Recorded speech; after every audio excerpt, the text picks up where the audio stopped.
Previously, we explored the young life of George Washington Carver and his quest for education. We left off with him getting an offer from Booker T. Washington to join the Tuskegee Institute in Alabama. Today, we find out what his answer was and what legacy he left for American agriculture.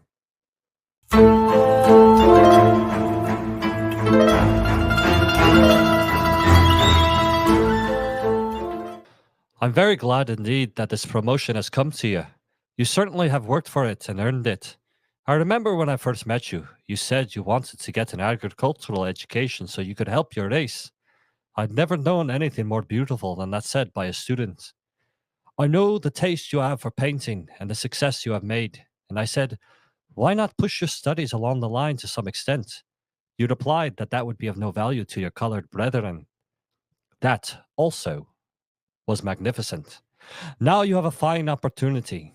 Being the foremost colored man the world knows along the lines of agricultural science, to do your people good, and that has always been in your mind. In a month or two, I shall have been here for 14 years.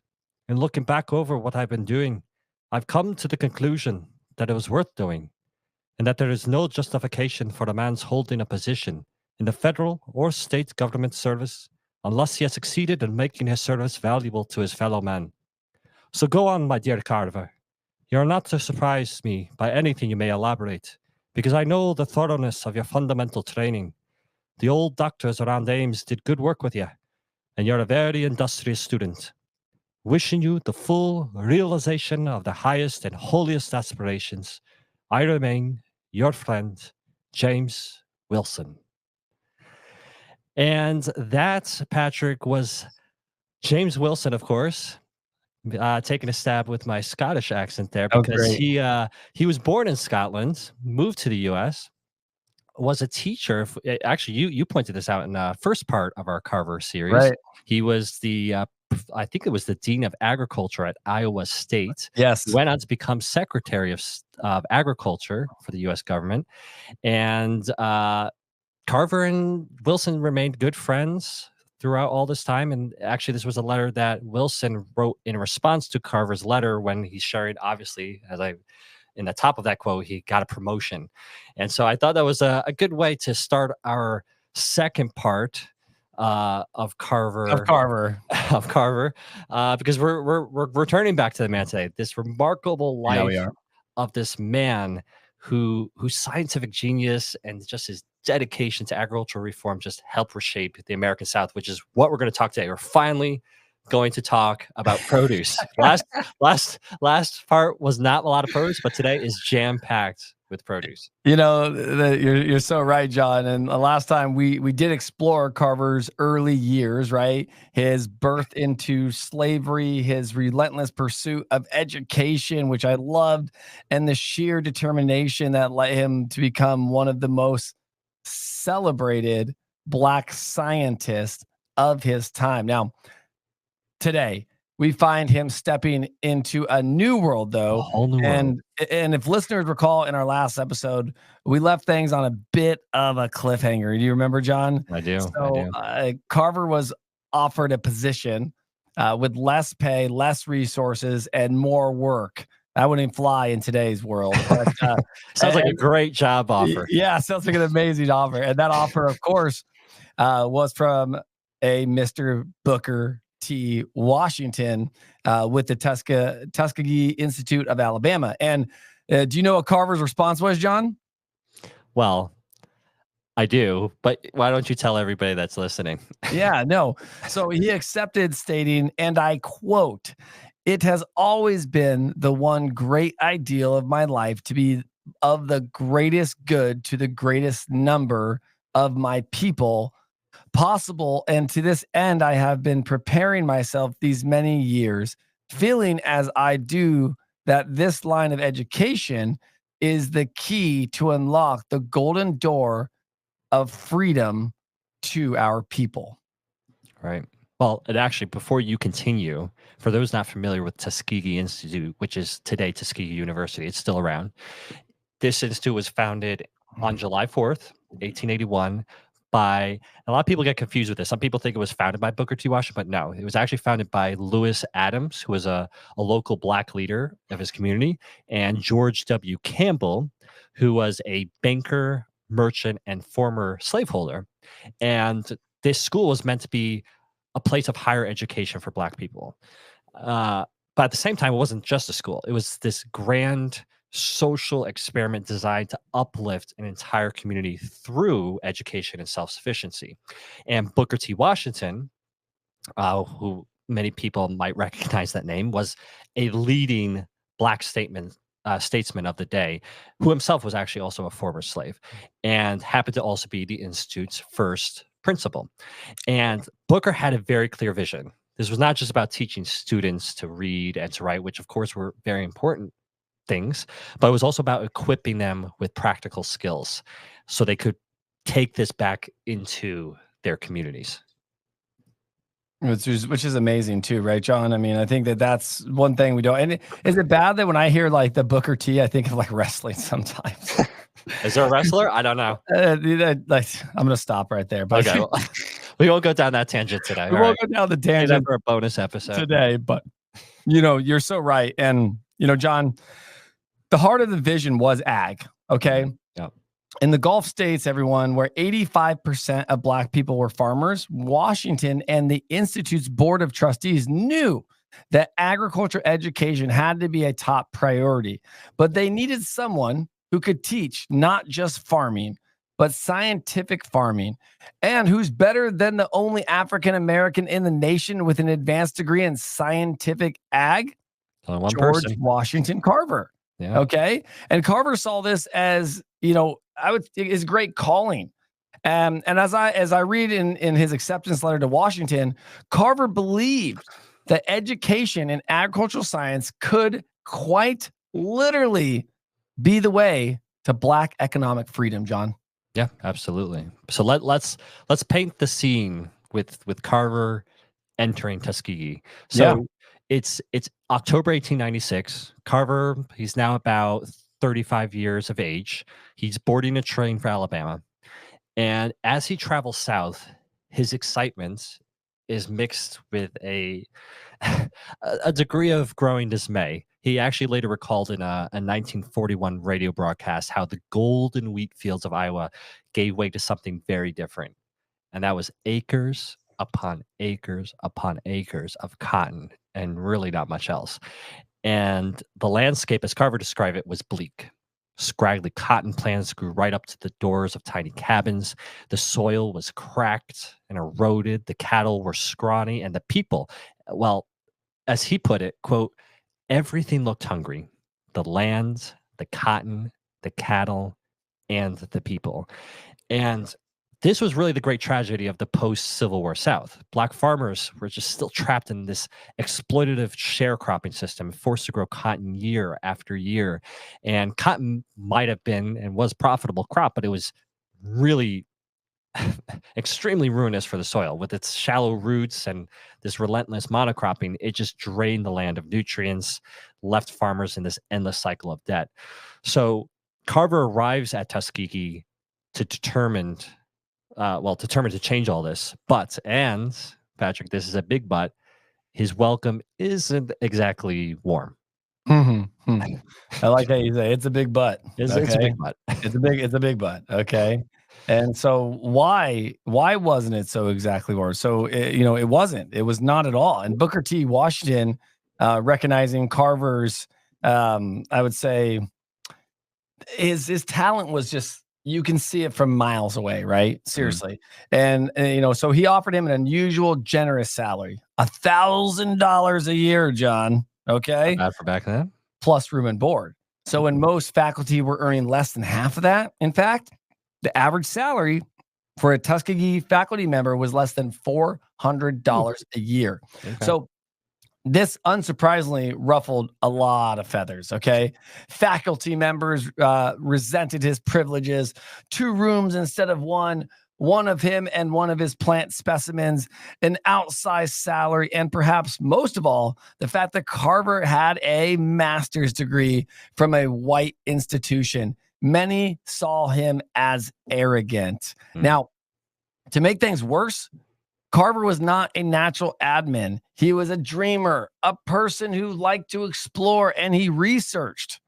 But his role at Tuskegee required him to teach, run the agriculture experiment station, oversee sanitation, Oh, sit on faculty committees, and manage the school's farms, all while pursuing his own ag research.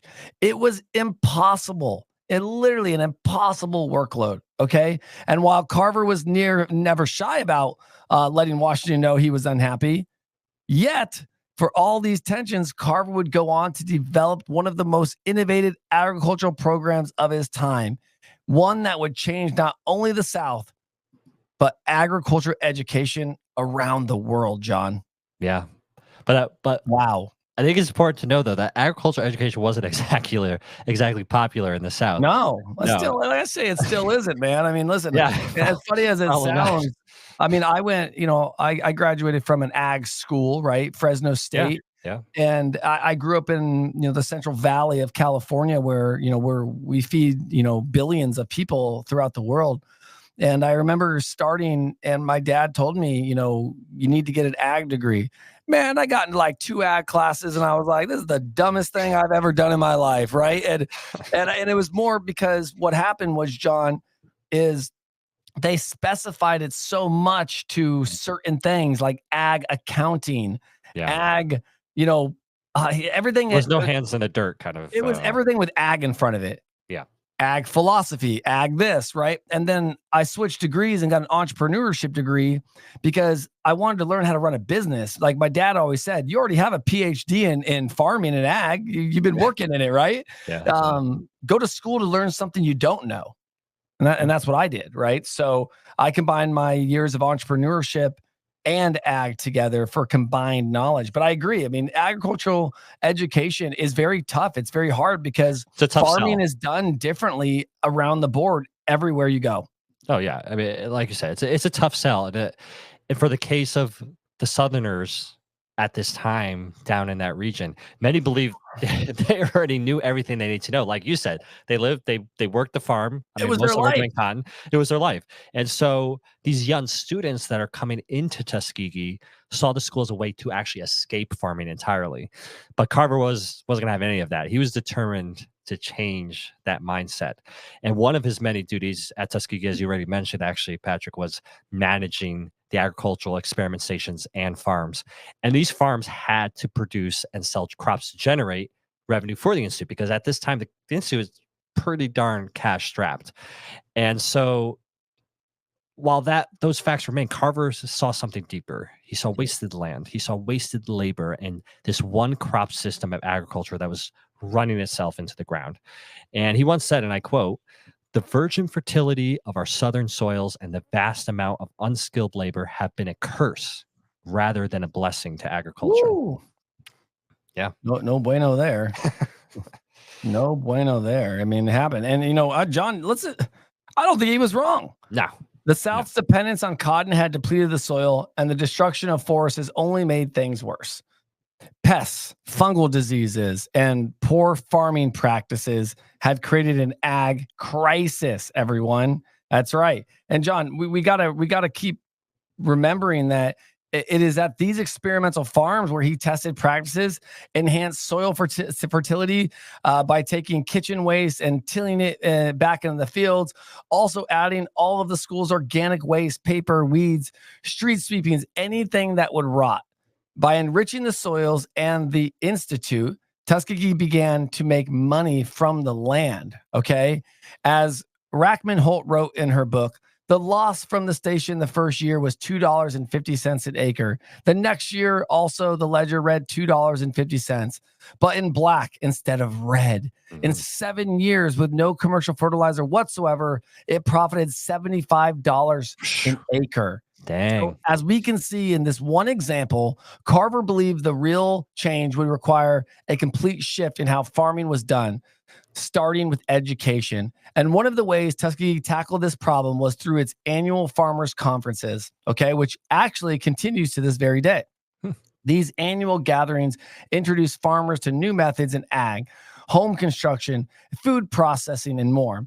But there was a problem, everyone. The most vulnerable farmers, the ones who needed this information the most, weren't attending. We see that today in our own conferences, John. Yeah. And Yeah. that's where Carver's innovation came in. Dr. Washington asked him to design what became known as the Jesup Wagon, a movable school on wheels funded by a New York philanthropist, Morris Ketchum Jesup.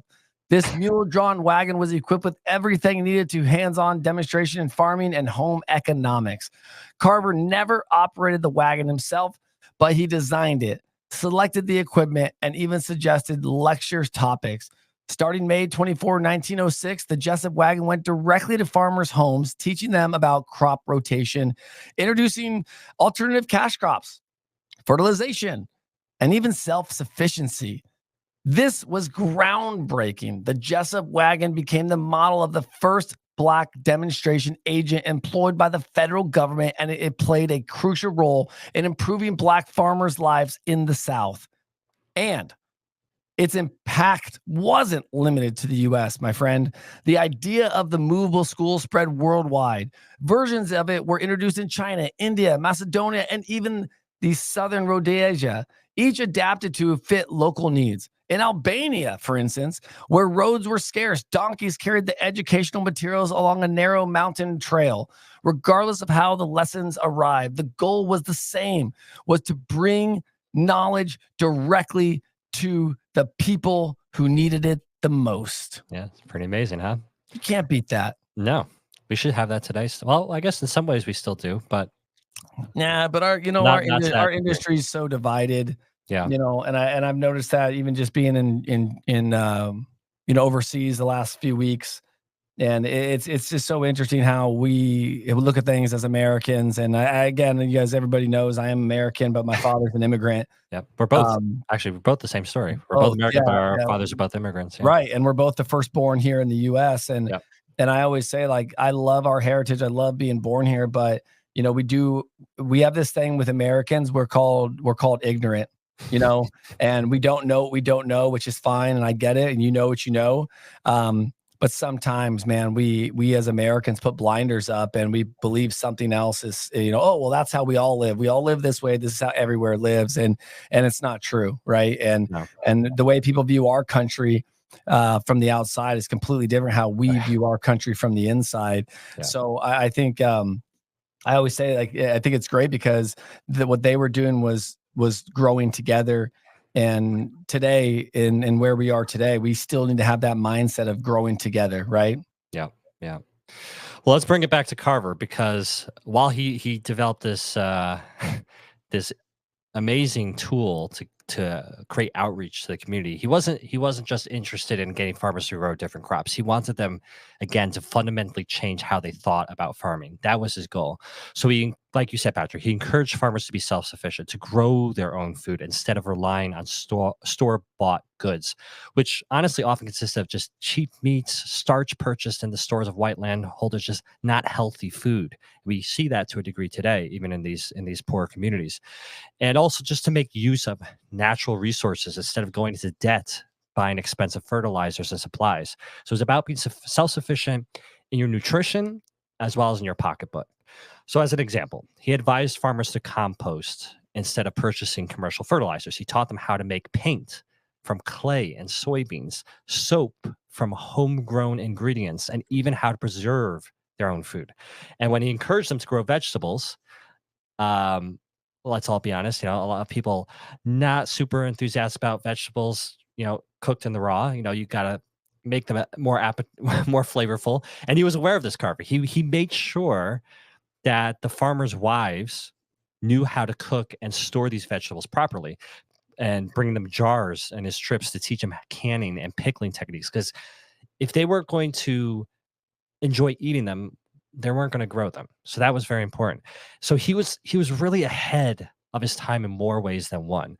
Long before nutritionists started emphasizing the importance of fruits and vegetables, Carver was already advocating for people to eat fruit twice a day. He even wrote bulletins on how to use wild fruits like plums, helping farmers to take full advantage of the South's natural bounty. Wow. And Yeah. and that isn't it's just amazing. And despite, I would say, John, all of these contributions, okay, Carver faced plenty of challenges at Tuskegee. Like I already mentioned, he was not a great admin and often clashed with other faculty members, especially George Ruffin Brigforth. Um, this was a man who had been positioning himself for Carver's position, and he would openly criticize Carver to Washington all the time. But beyond feuds, Carver struggled with the demands of his position, which included everything managing the schools, the farms, the sanitation, right? Everything we talked about, right? Yep. There was a lot that he was doing. He was happiest, though, when he was researching. But bureaucracy often got in the way. In 1900s, 1900 exactly, he complained that the workload, including physical labor and excessive letter writing, was just overwhelming. In 1904, a committee accused him of aggregating poultry yard yields, which led to a heated exchange with Dr. Washington.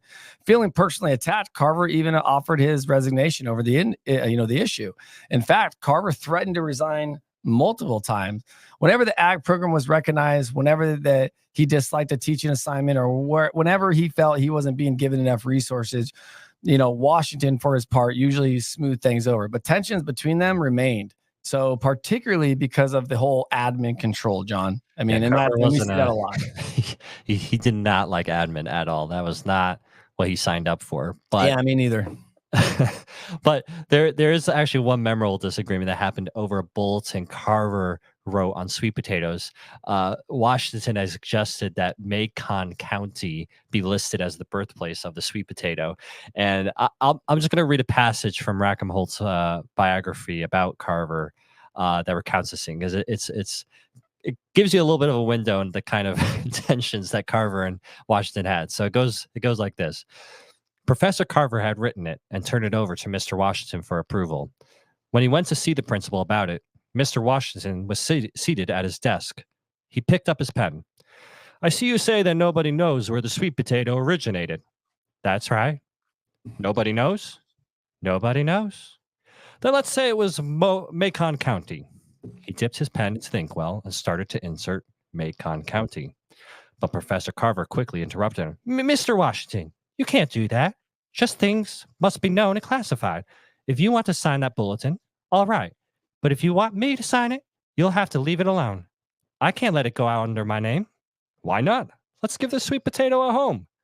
But anybody with any knowledge at all would know that it would have originated here. The plant series doesn't warrant it. You can't just arbitrarily put it anywhere you choose. He could not let Mr. Washington make himself ridiculous, and so he delivered a body blow to the alteration. I don't believe the Institute is in any position to withstand the fire that will be directed toward it if that is published. Well, all right, if that's the way you take it. It isn't the way I take it. It's just the way things are. And so, so the reason why I use that higher pitch for Washington, which I don't think we even talked about, but Washington had a very high pitched voice. And if you recall, way back when at the top of the first part of this series, Washington, when he was born, had whooping cough, or a very serious illness, and medical people believe that's what caused his vocal cords to result in having a very high pitched voice. So the reason I used a high pitched voice there, but it just gives you again a little bit of a scene of this conflict that the two would have. Washington just trying to, you know, let's just make things good for the institute. Let's Right. start assigning things. And Carver is very much no scientific. You can't just do this. But at the same time, Washington praised Carver as one of the most scientific men of his race. But he also micromanaged him, even Yeah. dictating what crops should be planted at the experimental station. He also denied Carver's request for a new lab and research supplies. And it wasn't really, Patrick, until Washington's death in 1915, Of course. when a new principal came in, Robert Russell Mutton took over, that Carver was finally freed from administrative burdens and able to focus more fully on his research. And that's exactly what he did. So from 1915 onward, Carver devotes himself to finding new uses for peanuts, sweet Perfect. potatoes, just a whole list of crops, work that would eventually bring him national fame. But how did Carver go from this somewhat of a little known scientist in Alabama to a celebrated figure in American history? It's a great question. It's a great question. And I'm going to tell you, you got to stay with us because after the break, we'll explore how Carver's research and public advocacy led to his rise to national prominence and the surprising role peanuts plays in his legacy.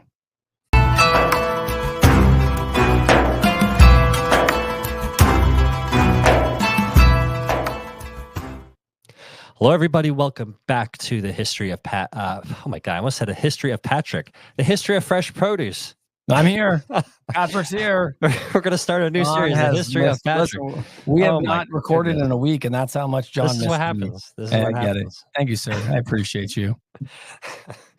Well, Well, born in 1985.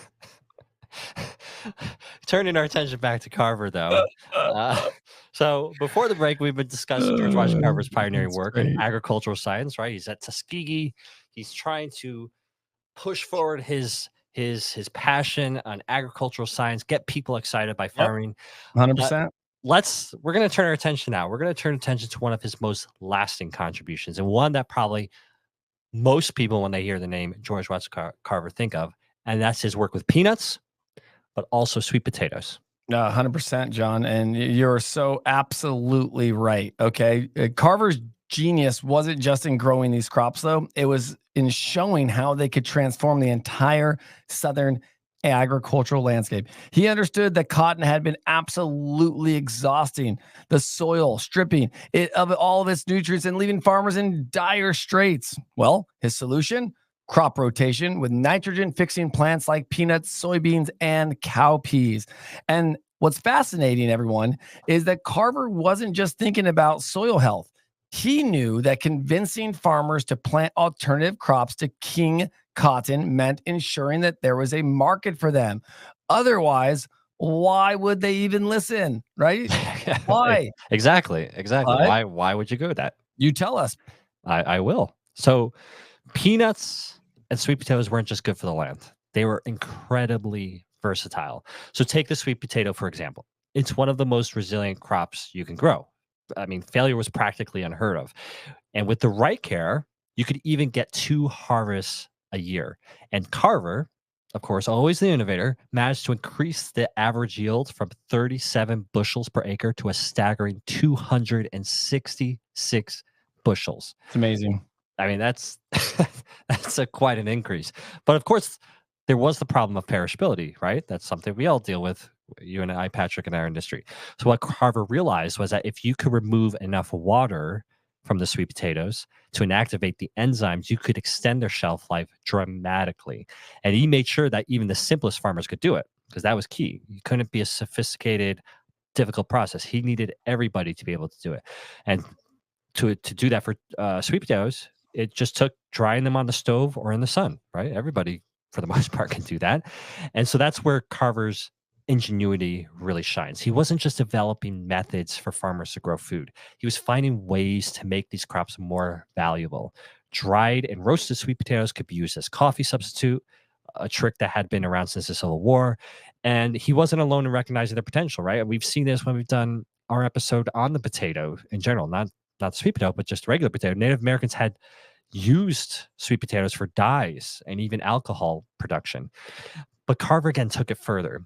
He saw sweet potatoes as the key to developing new industries in the South.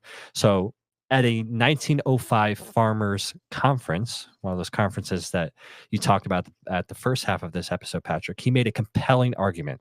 And I quote, "By the advance of civilization, the markets have become more fastidious, and he who puts such a product upon the market as it demands controls the market, regardless of color. If every farmer could realize that plants are real, living things, and sunshine, air, food, and drink are as necessary for them as for animals, his problems would become intellectually enjoyable and practical at one and the same time. If you examine and pull to pieces the sweet potato, you find that for every 100 pounds, the roots contain 69 pounds of water, 1 of ash, and 30 of sugar, starch, plant cellulose, fat, etc. Sugar and starch and cellulose are composed of carbon, hydrogen, and oxygen. Water, hydrogen plus oxygen, comes from the air. Hence, we readily see that all except one of the 100 pounds of sweet potato roots come from the air. So here, again, Patrick, Carver essentially breaks down the sweet potato's composition to just very understandable, clear way, showing the values in its parts. Because he loved doing that. He liked taking things apart. And in this case, how the sweet potato really comes all from nature or And elements of nature. it's brilliant. I mean, it's absolutely brilliant too, everyone, isn't it?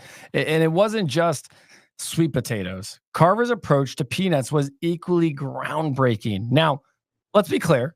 Carver did not invent peanut butter, despite what many people think, but he did create an astonishing range of peanut based products, more than 300 in total, actually. Everything from cooking oil to Worcestershire sauce, soap, cosmetics, paper, and even medicines like antiseptics and laxatives. Though it should be noted, many of these ideas remained curiosities rather than finding widespread use, though. Okay. So, the real impact of his work was in showing the potential peanuts beyond a simple cash crop. Carver wasn't just thinking about farming, he was thinking about the bigger picture. He saw farms as more than just food producers. He envisioned them as the raw material for an entire industry. Now, this idea wouldn't gain widespread traction until white industrialists championed it decades later, right? But Carver was decades ahead of his time, as always, and as all entrepreneurs and visionaries are. Yeah, and Patrick, that brings us to one of his boldest predictions. He argued that if all other food sources were wiped out, humans could still survive and thrive on just two crops: peanuts and sweet potatoes. Yeah, John. I mean, listen, a bold claim indeed. Okay. And Yep. yet he was onto something. So Carver even developed multiple types of sweet potato flour, which is showed he could be mixed with wheat flour, stretch supplies, critical obviously during World War One, when wheat was scarce due to the wheat shipments getting caught in submarine warfare. Flours from barley, rice, corn, chestnuts, cassava, and Irish potatoes had all been tried and pretty generally pronounced until unfit for making bread, such as Americans were accustomed to, right? Yeah. So Yeah. in January of 1918, Carver was called to Washington, D.C. to demonstrate the potential of sweet potatoes as bread substitute.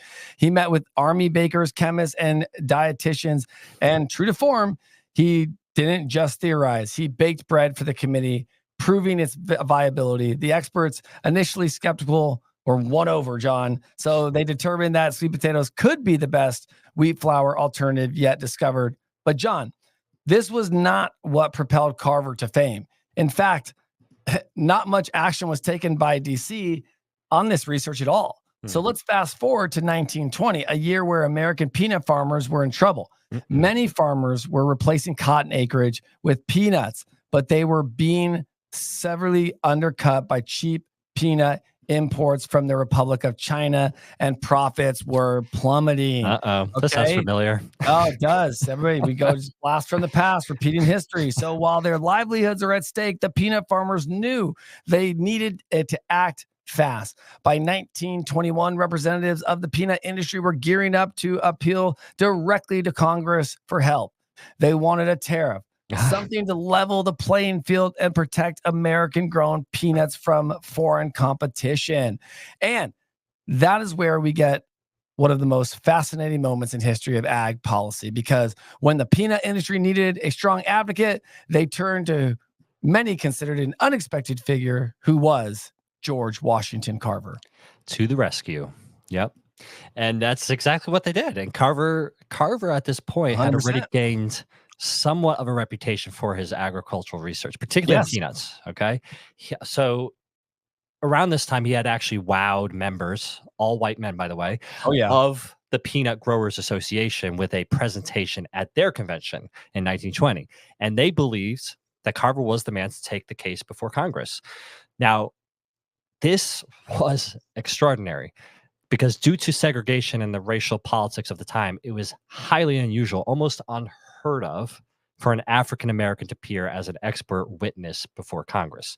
So Carver was invited to testify before the Ways and Means Committee of the United States House of Representatives. And when he arrived, he didn't just bring words, he brought an entire demonstration. This is very classic Carver. He brings all kinds of props and examples. And this is really where Carver's genius as both a scientist and a showman came into play. So he unpacks samples and exhibits, presenting the peanut not just as a humble crop, but as a vital resource for American agriculture and industry. And he spoke about its potential for food, for medicine, manufacturing, all the different uses that you kind of listed off a few minutes ago, Patrick. But let's not forget how Carver was initially received. Many Southern congressmen predictably mocked him, right? So one congressman actually, it was written here that he snarkily asked if Carver would like some watermelons to go along with his food. And Carver didn't take the bait. He just told them that watermelon was fine, but it was a dessert food. So he was very quick on his feet. And there was skepticism in the room, right? Because after all, this was a black man in front of a congressional committee making a case for economic policy. Again, this is just very unheard of for the time. Yet, as Carver spoke, something remarkable happened. So the committee members were captivated with everything he was saying, and they kept extending the time for his testimony, which was initially limited to 10 minutes. But as the first 10 minutes passed, they added another 10 minutes and then another 10 minutes. And they just kept wanting to hear more and more and more. And again, it wasn't just talking. Carver had brought peanut milk, he brought peanut flour, industrial dyes made from peanuts, and a whole slew of and range of peanut-based products. It's amazing. I mean, and such a brilliant moment too, right, John? Yeah. Like if you look at it, this is quite an unassuming scientist standing before Congress, systematically making the case for the peanut. For the peanut, yep. While in the process proving the economic and scientific contributions of African Americans in a society that often dismissed them. Yeah. And look, and his efforts paid off because Absolutely. in 1922, the Fordney-McCumber tariff was enacted, and it included a duty on imported peanuts. And the peanut farmers got their protection, and Carver became a public figure almost overnight. His testimony made headlines. He was all over the news.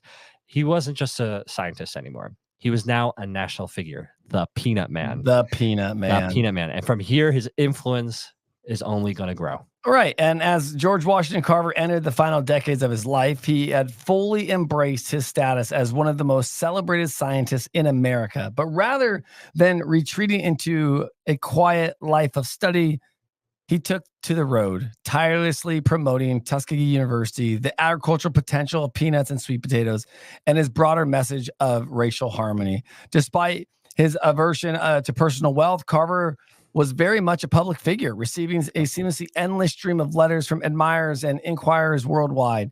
These weren't just from the United States, but from as far afield as Australia, China, India, and Russia. He even received a request from an emissary of Mahatma Gandhi seeking advice on improving the Indian diet using local available peanuts, vegetables, and nuts. And while he was happy to dispense knowledge, he had no interest in financial gain. When grateful correspondents sent him checks in appreciation, perhaps a Florida peanut farmer whose crop he had helped save from disease, he would simply return them. His belief was that scientific discovery should be for the benefit of all, not just the privileged few, a value he inherited from Mariah Watkins. His reputation grew such at an extent that he's sought after by business leaders and even royalty. 3 American presidents, Theodore Roosevelt, Calvin Coolidge, and Franklin Roosevelt, met with him, and the Crown Prince of Sweden studied under him for 3 weeks. Yet despite his status, Carver remained a man of modest habits, largely uninterested in material possessions or personal gain. Yeah. And look at that modesty, Patrick, extended to how he viewed his own recognition. So there's a great story in 1931 when a bronze plaque in his honor was commissioned by a Tom Huston, who was basically a businessman who had benefited again from Carver's peanut research. Tuskegee University saw fit to make a grand occasion of this unveiling of this plaque. And the university's president, Dr. Mutton, insisted that Carver don a full academic regalia for the ceremony. But Carver, ever the reluctant honoree resisted. And so, in one of the more amusing episodes of his life, Mutton actually had to chase Carver up the driveway, past Booker T. Washington's tomb, and nearly to the hospital before convincing him to wear the gown and mortarboard. So, when he finally did emerge, his cap was on, though, but in typical Carver fashion with the tassel on the wrong side. So, he so while he was hesitant to embrace ceremony, Carver was deeply committed to practical research. And in the 1930s, he starts to turn his attention to a medical challenge that's plaguing the country. And that, of course, is polio. And having long believed in the healing properties of natural products, yet another conviction instilled in him during childhood by Maria Watkins, who we talked about again in the first part of his early life, he became convinced that peanut oil could alleviate the effects of infantile paralysis. So for several years, from 1933 to 1935, Carver worked on developing peanut oil massages as a potential treatment. And he believed that the oil, when applied through massage, could penetrate the bloodstream and help revive withered limbs. And ultimately, medical researchers determined that it was the massaging itself rather than the peanut oil that provided benefits by maintaining some mobility in the paralyzed limbs. But even in this case, Carver's work contributed to improving rehabilitation techniques for polio patients. In fact, there was lines of people waiting for their children, hoping for what they called Carver's cure during this period. And so by the late 1930s, the peanut just completely transformed, right? From this lowly crop to a major, major economic force. So by 1938, it was generating over $200 million in business. And in Alabama, the governor declared a peanut week in its honor. And Carver himself was actually the guest of honor at those celebrations. And he was escorted to the parade by a motorcycle police cordon, which is quite a spectacle for a man who had once been born into slavery. And then by 1940, the peanut was the second Southern cash crop after cotton. That's amazing. It's crazy. Absolutely amazing.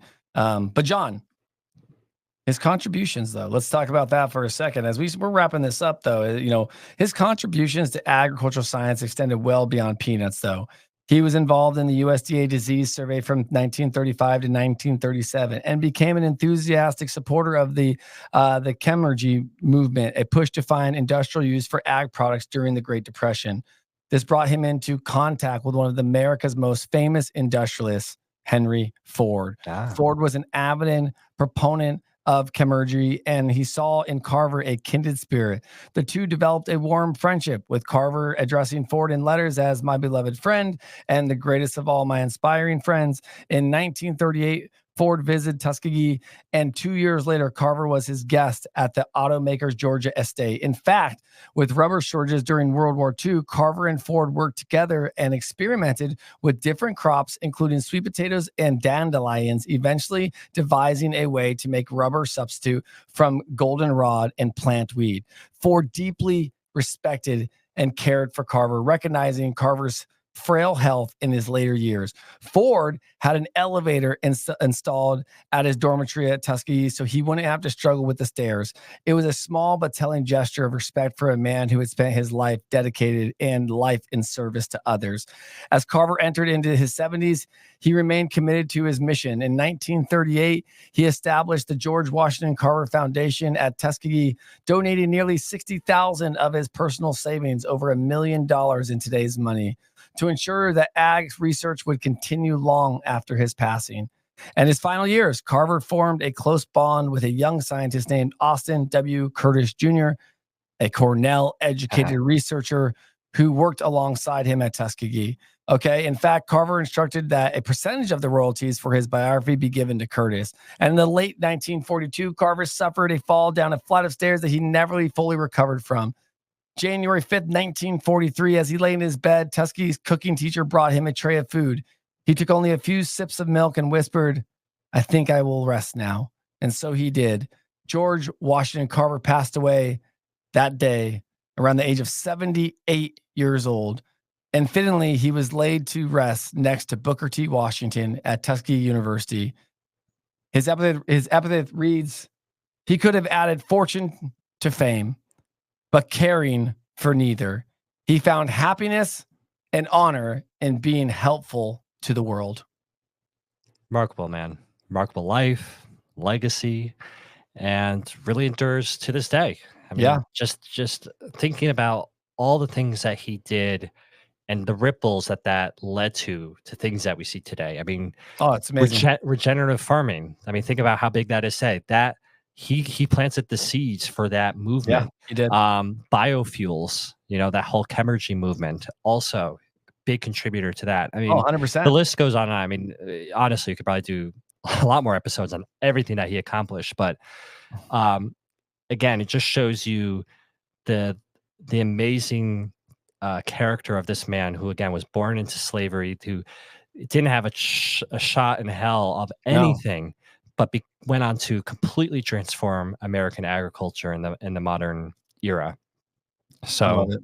uh, before we finish, though, I'd like to close out this series on Carver with one of his favorite poems. And this was a poem that he went on to read at many of his talking engagements, sessions, and all these things. This was his go-to poem. And it's once you've heard it, I think you'll find that it's very fitting for a man like Carver.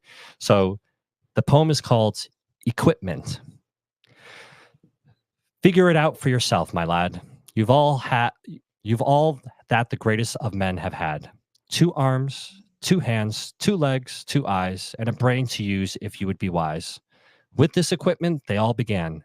So start for the top and say, I can. Look them over, the wise and great. They take their food from a common plate. And similar knives and forks they use. With similar laces, they tie their shoes.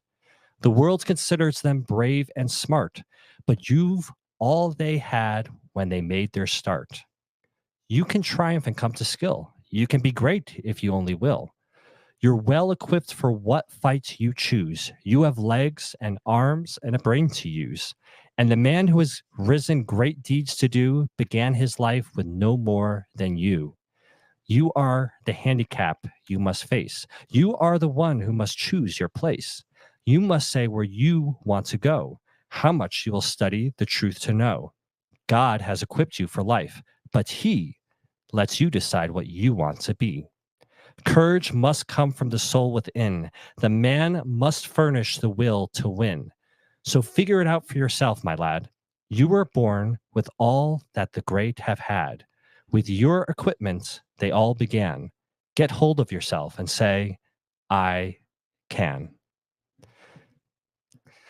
And that, ladies and gentlemen, Patrick, that is the end of our series on George Washington Carver. Thank you for listening. We hope you found it enlightening. Appreciate Carver a little bit more than just peanuts now. And when we return, we'll be coming back with more on the subject or the honoring of Black History Month. We've got a few more episodes left in this month, so stay tuned for that. And until next time, it's goodbye from me, John Papp. And me, Patrick Kelly.